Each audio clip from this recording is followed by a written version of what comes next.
제가 이 성경을 묵상할 때, 특별히 신약 성경에 있는 이 복음서를 묵상할 때 집중하는 부분이 있습니다. 바로 예수님의 마음에 대해서 생각해 보는 겁니다. 예수님께서 이 땅에 많은 일들을 하셨는데 예수님께서 어떤 마음으로 이런 일을 하셨을까? 그리고 또 어떤 의도를 가지고 이런 일을 하셨을까 고민해 보는 겁니다. 왜냐하면 성경에 나타나는 예수님의 수많은 행적 가운데에는 우리의 상식과 우리의 경험으로 이해할 수 없는 일들이 많기 때문입니다. 그래서 우리가 말씀을 볼 때는 주님의 마음을 이해하는 것에 집중해야 됩니다. 오늘도 주님의 마음을 그리고 주님의 생각을 헤아려 보면서 말씀을 나누려고 합니다. 오늘은 종려주일입니다. 2000년 전 오늘 예수님께서는 여리고를 떠나 예루살렘으로 올라가는 여정을 시작하셨습니다. 오늘 본문 누가복음 19장 28절을 같이 한번 읽어보겠습니다. 시작! 예수께서 이 말씀을 하시고 예루살렘을 향하여 앞서서 가시더라. 아멘. 예수님은 아무 말 없이 사람들의 앞서 성큼성큼 걸어가셨고 사람들은 그저 묵묵히 그 뒤를 따랐습니다. 누구 하나 말을 붙일 수가 없는 엄숙한 모습이었습니다. 우리 주님은 무엇을 생각하시면서 그처럼 혼자 외롭게 걸어가셨을까요? 예수님께서 예루살렘 성에 오르기 얼마 전 벳세다에서 5,000명을 먹이셨을 때 예수님의 인기는 절정에 달했습니다. 수많은 인파가 모여서 예수님을 왕으로 삼으려고 했습니다. 그것뿐만 아니라 예수님을 모시고 예루살렘으로 가서 왕으로 만들려고 하는 움직임까지 일어났습니다. 그때가 마침 6월절이 다가오는 시기였기 때문에 그 시기를 맞춰서 예수님을 유대인의 왕이라고 선언하려고 했던 것입니다. 제자들까지 그 무리들의 움직임에 한몫했습니다. 세상 사람들 같으면 얼마나 고대하던 기회입니까? 최근 조기 대선이 다가오면서 온종일 TV와 대중매체가 난리가 났습니다. 후보들은 서로 자신의 입지를 다지기 위해서 수단과 방법을 가리지 않습니다. 자신의 장점은 부각시키려고 하고 상대방이 말 한마디라도 잘못하면 무섭게 달려듭니다. 그런데 지금 예수님은 단독 후보입니다. 인기와 명예와 권자를 함께 거머쥘 수 있는 절호의 기회입니다. 대세는 예수님이었습니다. 이대로만 가면 당선 확실입니다. 그런데 예수님은 산으로 혼자 피해버리시고 무리를 따돌리셨습니다. 왜냐하면 예수님은 사람들과는 다른 계획이 있으셨기 때문입니다. 오늘 말씀 29절을 같이 한번 읽어보겠습니다. 시작! 감람원이라 불리는 산 쪽에 있는 벳바게와 베다니에 가까이 가셨을 때에 제자 중 둘을 보내시며 예루살렘 가까이 오셨을 때 예수님은 두 제자를 선택하셔서 베다니와 벳바게로 보내셨습니다. 두 제자는 조그마한 집들이 늘어서 있는 이 마을로 들어가서 해야 할 일을 명령받았습니다. 우리 30절 말씀을 같이 한번 읽어보겠습니다. 시작! 이르시되 너희는 맞은편 마을로 가라. 그리로 들어가면 아직 아무도 타보지 않은 나귀 새끼가 매여 있는 것을 보리니 풀어 끌고 오라. 마을로 들어가서 매여 있는 나귀 새끼를 발견하면 그 나귀를 풀어 오라고 하는 조금은 황당한 명령이었습니다. 예수님은 어린 나귀를 타고 예루살렘 성에 입성하기로 결심하셨습니다. 어린 나귀를 타고 입성하시는 모습은 자신을 바보로 좀 모자란 사람으로 스스로 만드시는 일입니다. 그 이유는 당시에 나귀가 말보다는 훨씬 못한 짐승으로 유대 지역에 널리 알려져 있었기 때문입니다. 그래서 솔로몬 시대 이후로 어떤 왕도 이 나귀를 타지 않았다고 합니다. 그런데 예수님은 일부러 나귀를, 그것도 어린 나귀를 타고 입성하려고 하셨습니다. 6월절을 지키기 위해서 올라온 수많은 사람들에게 나귀를 타고 예루살렘 성으로 입성하시는 모습, 과연 어떻게 보여졌을까요? 아마 말은 못해도 우스꽝스러웠을 것입니다. 새끼 나귀는 힘도 없습니다. 사람을 태우고 휘청휘청했을 겁니다. 그런데 그럼에도 불구하고 예수님은 나귀를 선택하셨습니다. 왜냐하면 예수님은 행동으로 말씀하기를 원하셨기 때문입니다.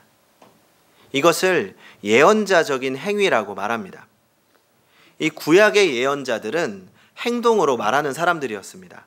이 아주 중요한 예언을 할 때는 이제 행동으로 예언을 한 겁니다.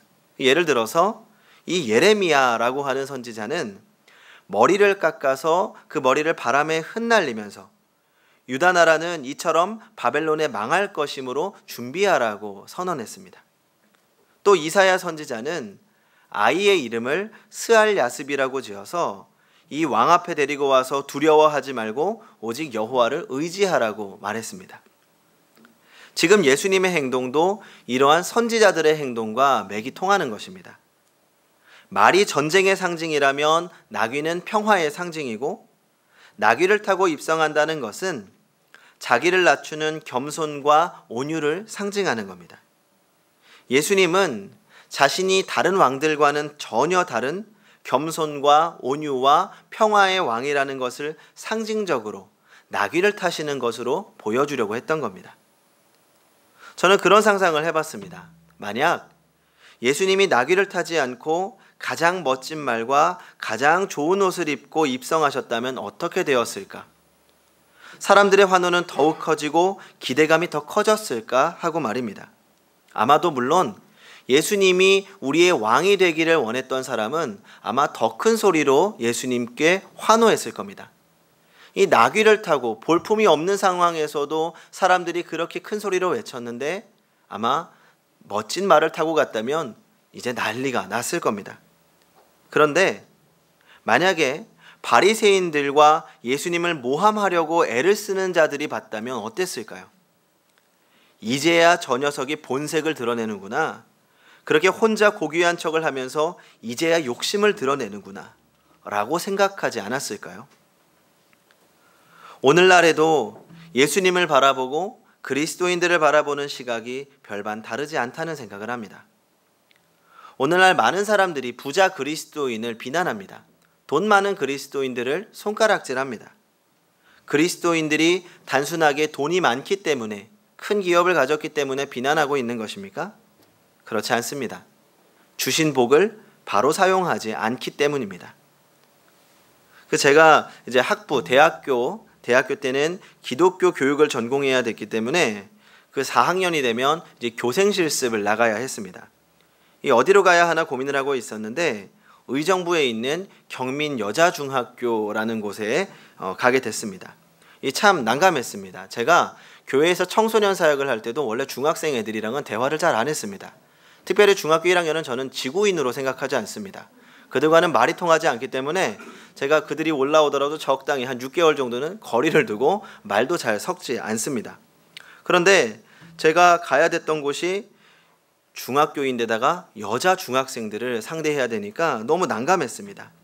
그런데 다행히 가보니까 이제 학교 목사님이 굉장히 열심히 하셔서 학교 분위기도 괜찮고 그리고 충분히 일을 할 만한 그런 장소였습니다. 근데 그렇다고 또 이제 좋은 분위기만 있었던 건 아닙니다. 아무래도 요즘은 미션스쿨에 믿지 않는 아이들이 많고 미션스쿨의 분위기를 싫어하는 친구들도 있고 또 기독교에 대해서 이제 대놓고 반감을 가진 친구들도 많습니다. 한 번은 이제 제가 맡고 있는 반이 아니라 다른 반의 수업을 대신하게 됐습니다. 그런데 이제 그때 기독교에 대해서 이제 반감을 가지고 있던 친구가 제가 수업을 하고 있는 도중에 갑자기 손을 들어서 질문을 하는 겁니다. 선생님, 기독교는 도대체 왜 그래요? 무슨 말인가 했습니다. 어떤 목사님은 외제차 타고 비싼 차 타고 다니면서 도대체 왜 그러는 거예요? 순간 당황했습니다. 이 당시에 TV에서 비싼 외제차를 타고 다니는 그 큰 교회 목사님에 대해서 비판한 걸 보고 그 친구가 저에게 물어본 겁니다. 그 목소리는 굉장히 날카롭고 공격적이었고 적대적이었습니다. 순간 당황해서 저도 모르게 이런저런 이야기를 늘어놨습니다. 하지만 오히려 어떤 것도 그 아이의 마음을 만족시키지는 못했죠. 오히려 더 비난하고 저한테 더 따져 묻고 마치 저를 바라보는 눈빛은 너도 똑같은 놈 아니야? 너도 나중에 똑같이 그런 사람이랑 똑같은 목사 되는 거 아니야? 약간 그런 눈빛을 보내는 것 같은 기분이 들었습니다. 그래서 그런지 순간 속에서 이제 저도 모르게 화가 나기도 했습니다. 저도 모르게 목소리가 좀 격앙이 된 거죠. 이제 그렇게 어떻게 그 친구에게 변명 아닌 변명 같은 것을 하고 이제 나중에 이제 교실에 따로 앉아서 조용히 혼자서 곰곰이 생각해 봤습니다. 그런데 문득 후회가 되는 겁니다. 내가 그렇게 그 친구한테 변명이나 할 문제가 아닌데 차라리 우리 안에 있는 잘못된 부분들에 대해서 내가 한 사람의 목사 후보생으로서 한 사람의 기독교인으로서 머리 숙여 사과하는 것이 낫지 않았을까 하는 생각마저 들었기 때문입니다. 그 아이의 날카로운 비난은 틀린 것이 아닙니다. 잘못된 부분이 분명히 있기 때문입니다. 분명히 우리 안에 잘못된 부분을 꼬집은 겁니다. 어쩌면 저는 제 안에 있는 상처에 소금을 뿌린 것 같은 기분이 들어서 화가 났던 것 같습니다. 오늘날의 그리스도인들도 왕으로 입성하시는 예수님을 바라듯 왕 옆에서 함께 누리는 그리스도인이 되기를 바랍니다. 많은 그리스도인들의 현실입니다. 그리고 많은 사람들이 그런 그리스도인을 비웃고 예수님마저 비웃는 것을 보면 너무나 가슴이 아픕니다. 전 오늘 나귀를 선택하신 예수님은 제자들과 함께 먼 훗날 예수님을 바라보는 우리를 위하여 보내신 예언자적인 메시지라고 생각합니다. 예수님 스스로 나귀를 타셨지만 예수님을 따르는 우리들 또한 나귀를 타야 한다는 것입니다. 나귀를 타는 예수님, 이 모습이야말로 오늘의 그리스도인들이 닮아야 할 예수님의 모습이라고 생각합니다. 그리고 이 모습으로 우리는 예수님의 겸손과 예수님의 사랑을 전해야 할 것입니다. 이제 나귀를 타신 예수님의 마음은 조금 알 것 같습니다. 그런데 여전히 우리에게 한 가지 궁금증이 있습니다. 두 제자는 예수님의 부탁을 받고 마을로 들어가서 나귀를 만났고 그 나귀를 풀어오려고 했습니다. 바로 그때 주인이 그것을 보고 소리쳤습니다. 왜 남의 나귀를 푸는 거요? 그런 반응은 너무나 당연한 거죠. 누가 자기 나귀를 아무 말 없이 끌고 가려고 하는 걸 보고 있을 사람은 아무도 없습니다. 내가 집 앞에 자전거를 묶어놨는데 누군가 자전거를 가져가려고 한다면 도둑이야 하고 소리쳐야 되는 겁니다. 이제 주인이 물었더니 제자들은 예수님이 가르쳐 주신 대로 말했습니다. 주께서 쓰시려고 한다. 사실 제자들도 순진하죠. 예수님이 시킨다고 이렇게 합니다. 저 같으면 이렇게 말 못합니다. 예수님이 만약에 저에게 이렇게 말씀하셨으면 저는 그대로 말하지 않고 그냥 달라고 하면 당연히 무시당할 게 뻔하니까 제가 있는 돈을 가지고 그 나귀를 사왔을 것 같습니다. 그런데 더 여기서 이상한 장면이 나옵니다. 마가복음 11장 6절을 제가 읽어보겠습니다. 제자들이 예수께서 이르신 대로 말한데 이에 허락하는지라. 이에라는 말은 즉시 바로와 같습니다. 그 주인은 마치 남의 나귀를 맡아두었다가 주인에게 다시 돌려주는 것처럼 가볍게 허락했습니다. 그리고 오늘 누가복음에서는 이 나귀를 한 마리 끌고 온 것으로 표현하고 있지만 그 마태복음을 보면 나귀와 나귀 새끼를 함께 끌어왔다고 합니다. 아마도 이 새끼를 풀어가려고 했더니 이 어미가 떨어지려고 하지 않으니까 주인이 어미 나귀까지 같이 보냈던 것 같습니다. 그렇게 주인은 어미와 새끼를 다 내준 겁니다. 근데 어떻게 그처럼 쉽게 자신의 소유 나귀를 내어줄 수 있었을까요? 어떻게 예수님이 쓰시겠다는 그 말 한마디에 자신의 재산 목록에 속하는 나귀를 아무런 거리낌 없이 순수하게 내어줄 수 있었을까요? 그 힌트는 바로 베단이라는 동네에 있습니다. 이 베다니 마을은 예수님과 정으로 깊이 얽혀진 관계였습니다. 예수님은 예루살렘에 올라오셨을 때 예루살렘에서 잠을 자신 적이 한 번도 없고 언제나 베다니 마을에서 주무셨습니다. 마을 사람들과 그때마다 같이 식사를 나누면서 말씀을 나누었던 것 같습니다. 그 중에서 이 마르다와 마리아 가정은 예수님의 사랑을 참 많이 받은 가정입니다. 죽은 나사로를 다시 살리신 가정이기도 합니다. 아마 예수님이 힘없고 약한 가정을 그처럼 사랑으로 돌보시는 모습에 마을 사람들이 감동을 받았을지도 모르는 일입니다. 그처럼 시간이 흐르면서 베단이나 벳박의 마을 사람들은 스스럼 없이 예수님과 깊은 친분 관계를 이루게 됐습니다. 세월이 지나면 지날수록 그 마을 사람들은 예수님의 인격과 그 인자하심에 끌렸을 겁니다. 군자는 군자를 안다는 말처럼 순박한 사람들은 순박한 사람들끼리 통하는 법입니다. 그들은 예수님을 알아보았고 예수님 또한 그들을 사랑하셨습니다. 이런 깊은 관계 속에서 그 마을 사람들은 예수님이 원하시는 것이라면 무엇이든지 아낌없이 바칠 수 있는 준비가 되어 있었습니다. 전 당연한 모습이라고 생각합니다. 사랑받은 사람은 사랑을 내어주게 되어 있습니다. 감동받은 사람은 감동을 주게 되어 있습니다. 그리고 전 우리 행복한 교회 성도가 그리고 우리 행복한 교회가 그런 교회가 되어야 한다고 생각합니다. 얼마 전에 제가 전화 한 통을 받았습니다. 모르는 번호였습니다. 요즘 스팸 전화가 하도 많이 오니까 받을까 말까 망설이다가 혹시 몰라서 전화를 받았습니다. 그런데 받자마자 목사님 하고 부르는 겁니다. 이 모르는 번호라서 누구지? 혹시 우리 교회 성도님 번호인데 저장이 안 돼 있나? 혹시 내가 저장 안 해놓은 걸 알면 상처를 받을 텐데 걱정하면서 긴장하면서 전화를 받았습니다. 그리고 이제 그 목소리를 들으면서 누군지 빨리 판별해내자. 누군지 내가 그 이름을 불러주리라. 이렇게 말하면서 전화를 받았습니다. 그런데 이어서 이렇게 말씀하시는 겁니다. 목사님, 저 지난번에 커피숍에서 뵀던 사람이에요. 건빵이 참 맛있어요. 속으로 급하게 생각했습니다. 건빵? 무슨 건빵이지? 그래서 저도 무슨 건빵이요? 굉장히 조심스럽게 물어봤습니다. 그랬더니 행복한 교회에서 건빵을 돌리는데 참 맛있다는 겁니다. 그런데 제가 아무리 생각해도 건빵을 돌린 적이 없거든요. 아마 우리 교회와 같은 이름의 교회에서 이 건빵을 돌린 것 같습니다. 그래서 저도 정중하게 말씀은 감사한데 우리 교회는 아닌 것 같아요 말씀을 드렸습니다. 그랬더니 아니랍니다. 행복한 교회가 맞다는 겁니다. 행복한 교회 맞는데 행복한 교회 맞아요. 그래서 혹시 이제 담임 목사님 성함이 어떻게 돼요? 그랬더니 최명일 그래 말씀하시는 최명호 전도사님이 나 몰래 건빵을 돌렸나? 요즘 이렇게 밖에서 전도를 많이 하시니까 건빵을 돌렸나? 담임 목사 이름은 아닌데 그래서 아무리 생각해도 저희 교회는 아닌 것 같습니다. 이렇게 얘기를 했습니다. 그랬더니 계속해서 건빵이 참 맛있는데 건빵이 참 맛있다 이러면서 얘기를 하시는 겁니다. 그래서 무슨 일인가 했더니 이 건빵을 돌리면서 이제 도움을 요청했던 건지 정확한 상황을 잘 모르겠습니다.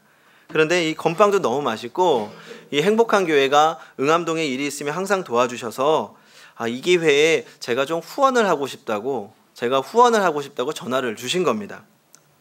깜짝 놀랐습니다. 사실 우리 행복한 교회가 응암동을 위해서 한 일이 별로 없거든요. 물론 우리 권사님들이 노인 격려 행사 때 부침개도 붙여주시고 또 마을계획단을 통해서 교회를 조금씩 개방하고는 있지만 아직 우리가 그렇다 할 만한 자랑할 만한 일은 한 적이 없습니다. 그런데 정말 몇 가지 1년에 한 번, 두 번 별로 하지도 않은 그 몇 가지의 일만을 보고도 그 일을 본 사람들은 행복한 교회 하면 좋은 교회, 이웃에게 관심이 있는 교회, 우리와 가까운 교회라고 생각한다는 겁니다. 그저 우리가 어떤 큰 목적을 가지지 않고 작은 의도도 가지지 않고 그저 함께하고 도우려고 한다는 것만으로도 그들의 굳은 마음이 열린 것입니다. 오늘 베다니 사람들도 순수하게 그들을 사랑하고 섬겼던 예수님께 마음을 열고 그분께 자신을 내어드릴 수 있었던 겁니다. 우리도 그 예수님을 닮아가야 합니다. 어떤 의도를 가지고 있는 것이 아니라 그저 순수한 마음으로 섬겨야 합니다. 예수님을 알면 알수록 우리의 마음도 예수님의 마음처럼 순수하고 깨끗하고 너그럽게 되어가야 합니다. 이런 마음씨가 곧 가난한 자들의 마음이 아니겠습니까?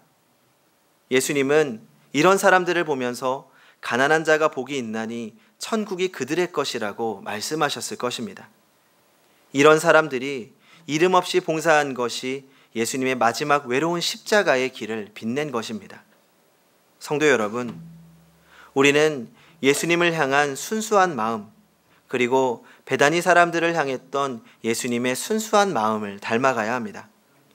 우리가 주님의 마음으로 섬길 때, 그저 주님의 사랑을 나누어 줄 때, 그 사랑이 전달되고 굳은 마음을 녹일 수 있기 때문입니다. 그런데 우리에게 아직까지 해결되지 않은 질문이 하나 남아 있습니다. 30절을 같이 읽어보겠습니다. 시작. 이르시되 너희는 맞은편으로 마을로 가라. 그리로 들어가면 아직 아무도 타보지 않은 나귀 새끼가 매어 있는 것을 보리니 풀어 끌고 오라. 여기서 매어 있다는 말은 완료 분사로 쓰였는데 이것은 마치 나귀가 자기를 풀어가도록 기다리면서 매어 있다라는 의미를 담고 있습니다. 예수님은 어떻게 마을에 들어가 보지도 않고 거기에 나귀가 매어 있다는 것을 알고 계셨을까요? 또 주인이 나귀를 풀어간다고 화를 낼 때 내가 쓰겠다, 주께서 쓰시겠다고 하면 순수하게 나귀를 내어줄 것이라는 것도 어떻게 아셨을까요? 물론 예수님이 하나님이시니까, 예수님은 모르시는 게 없으니까 그런 것쯤은 기적도 아닙니다. 놀랍지도 않죠. 그런데 한 번 더 생각해 보겠습니다. 이런 것까지도 예수님께서 신성을 사용하셨을 거라고는 생각되지 않습니다. 예수님께서 그 마을에 자주 들르셨기 때문에 어디에 나귀가 매어 있고 어디에 무엇이 있다는 것을 익숙하게 알고 계셨다고 말할 수도 있습니다. 하지만 그보다는 그 마을 사람들과 예수님이 너무나도 깊이 사귀셨기 때문에 그 사람들의 사정을 하나하나 알았고 그 사람들의 문제나 집안에 대한 일들도 다 알고 있었고 또 그들과 함께 마음으로 깊이 사귀셨기 때문에 그 마을의 어느 집도 예수님이 요구하시면 거절하지 않을 것이라고 알고 계셨던 건 아닐까요? 그렇기 때문에 그 마을의 어떤 나귀도 예수님의 것처럼, 그래서 나귀가 지금 매어 있어서 풀어가기를 기다리고 있는 것처럼 여기서 완료 분사를 쓴 겁니다. 우리는 여기서 예수님의 소박한 인간성에 감탄하게 됩니다. 어떻게 살면 누구든지 속마음까지 내줄 수 있고 어떻게 살면 누구든지 인정해서 원하는 것이면 다 허락할 수 있는 사람으로 살 수 있는 걸까요? 그만큼 예수님은 사람들과 깊은 관계를 맺고 사셨다고 말할 수 있을 것입니다. 예수님께서 내가 너희 안에 그리고 너희가 내 안에 거하면 이라고 말씀하신 것은 추상적인 이야기가 아니라 예수님께서 이 땅에서 친히 그렇게 사신 경험을 말씀하신 것일 겁니다. 자신의 전부를 주었고 전부를 받았던 예수님의 경험담인 것입니다. 성도 여러분, 사랑은 자기 전부를 내어주는 행위입니다. 전부를 주지 않는 사랑은 사랑이 아닙니다. 예수님은 우리에게 얼마의 시간과 얼마의 헌금을 원하시는 것이 아닙니다. 예수님이 원하시는 것은 바로 나 자신입니다. 예수님과 내가 한치의 간격도 없이 사랑하고 믿고 의지할 수 있다면 예수님의 것은 내 것이 되고 내 것은 예수님의 것이 됩니다. 이것을 신적 교환이라고 말합니다. 예수님은 십자가를 통하여 자신 전부를 우리에게 주셨습니다. 심지어 하늘나라까지 주셨습니다. 그리고 우리는 우리의 가장 더러운 것을 예수님에게 주었습니다. 그래서 이제 예수님의 거룩과 의와 영광이 우리의 것이 되었고 우리의 더럽고 추한 것이 예수님의 것이 되었습니다. 우리가 가진 모든 것은 예수님이 은혜로 주신 것입니다. 그런데 성도 여러분, 예수님이 쓰시겠다고 할 때 내 것이라고 고집할 사람이 있겠습니까? 이제는 자신을 내어준 주님의 사랑을 받아들이시기 바랍니다. 그리고 이제는 우리의 전부를 주님께 드릴 수 있기를 바랍니다. 그렇게 전부를 받고 전부를 드리는 성도님들이 되시기 바랍니다. 기도하겠습니다. 사랑과 겸손의 하나님, 사랑과 겸손의 예수님, 오늘 말씀을 통하여 나귀를 타신 예수님의 마음을 생각해 봅니다. 우리는 예수님을 따른다고 하면서도 여전히 이 세상에서의 복과 영광을 바랍니다. 연약한 저희를 용서하여 주시옵소서. 허나 이제 예수님이 타신 그 나귀를 이제 우리가 타기를 원합니다. 보잘것없어 보이고 부족해 보이지만 예수님의 마음으로 세상을 살아가게 하여 주시옵소서. 또한 예수님께서 우리에게 요구하실 때 우리의 전부를 드릴 수 있는 마음을 갖기 원합니다. 예수님의 사랑을 항상 깊이 묵상하고 그 사랑에 보답할 수 있는 저희의 삶이 되게 하여 주시옵소서. 또한 그렇게 드려진 우리의 삶을 통하여 하나님의 영광을 나타내는 삶이 되게 하여 주시옵소서.